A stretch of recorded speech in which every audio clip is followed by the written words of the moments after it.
Gabriel Martinelli and Brazil knock out Japan at the last possible second, heading on to the round of 16 here at the 2026 World Cup.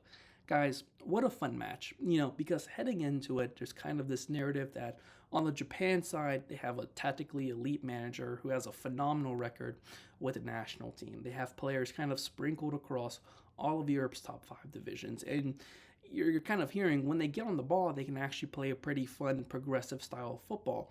Meanwhile, at Brazil, you have a team that's still clicking into final gear, right? Their first match against Morocco was pretty poor, and they've been slowly leveling up since, getting better game by game. But you have a Carlo Ancelotti who's this is the biggest international stage he's ever coached on, one of the biggest stages in general he'll ever coach on. How is he going to adapt, right? And I think when you look at that first half, I think both teams were pretty satisfied with it, right? I know Japan got the goal in around the 30th minute, but I actually think for majority of that half, Brazil did things right. They were doing 75% of what they had to do correctly.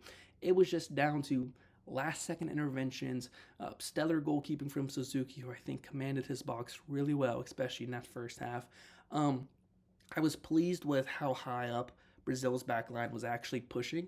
I was interested to see, where they were going to stand, but they put themselves way past the halfway line, and they did a great job of kind of collecting the second balls and then reapplying the pressure. The amount of times it felt like I saw a Brazilian defender pick up a pass in the midfield and just immediately push it forward, right? They'd never let Japan rest.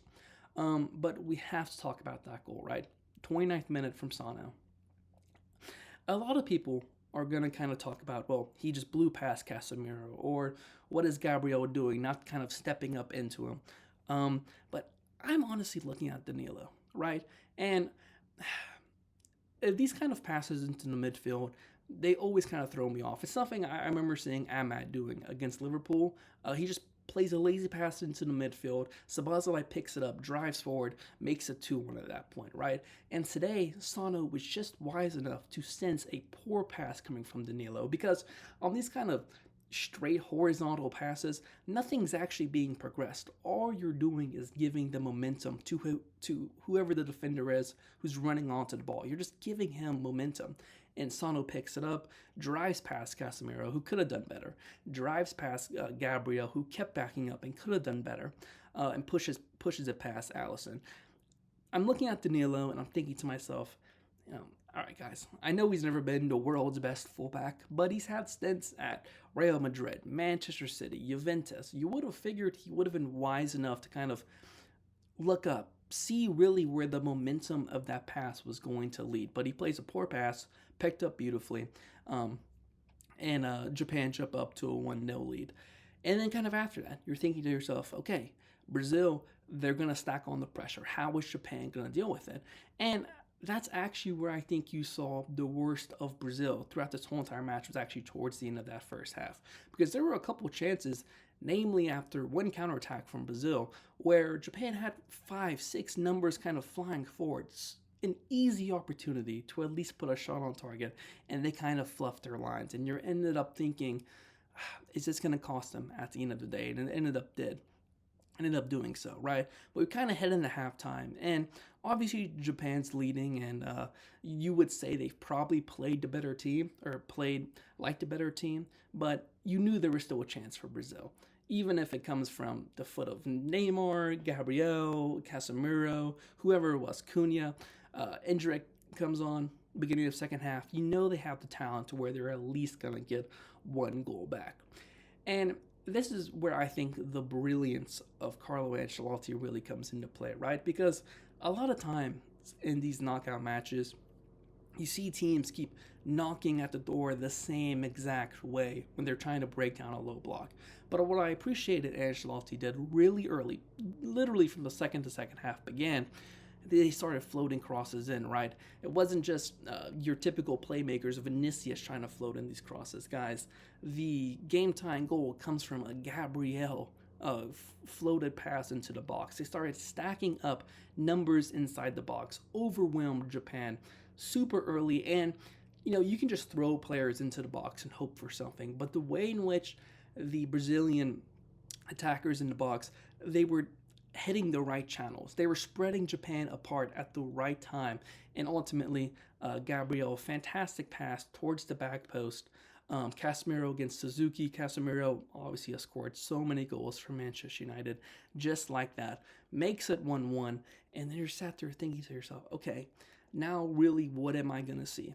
And in my opinion, it kind of floats back to where it did in the majority of the first half. Both sides look a little dangerous when they get on the ball, but it feels 100% guaranteed that it's going to go to extra time, which eventually means it's going to go to a penalty shootout, kind of with the way in which most teams address extra time nowadays. They usually just kind of hunker down and wait for penalties. So pretty much from the 65th, 70th minute on, you kind of got that feeling that that was what was going to happen, but at the last second, Ao Tanaka, I believe it was, plays a poor pass. It gets picked up. Bruno G expertly finds Martinelli breaking down or breaking through the Japanese back line.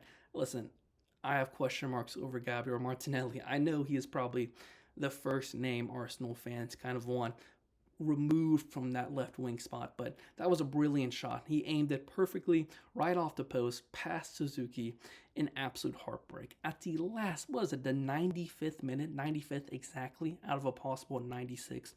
That was a brilliant shot. But I think kind of just wrapping up my thoughts on this, I'm looking at this match, and to me, maybe I'm just feeling the hype too much, but that was a performance to me that makes me think Brazil definitely can go on to win this, right? Because as I mentioned, Japan is going to set up and play good football when they're on the ball, but know how to be resolute defensively, right? And Brazil was playing with the pressure, the weight of the world on their shoulders, and the way in which Ancelotti adapted, the way in which he didn't just throw players into the box, but kind of scheduled runs, I think is top class. And I think there's very few managers kind of at this tournament who can stay calm during those moments and just make those slight tactical tweaks. And it wasn't just that. It was also keeping Casemiro on the pitch after you could say he gave up the first goal and after he collected a yellow card, right? It was the substitutions he made. I thought Endrick, I know what, he has even subbed in this tournament, right? He did brilliantly. Just kind of pushing back the Japan back line. I think in the first half, Brazil kind of had a problem where they were looking for these second passes down the wing. They were kind of pushing it into the middle and then trying to push it out wide. Endrick didn't do that. He was driving constantly at the Japanese back line in his 45 minutes today. And I just think certain tweaks like that are something that you have to weather. And I think Ancelotti did a brilliant job of doing so. But that's going to be all from me, guys. I won't be able to do anything on the Netherlands-Morocco game tonight.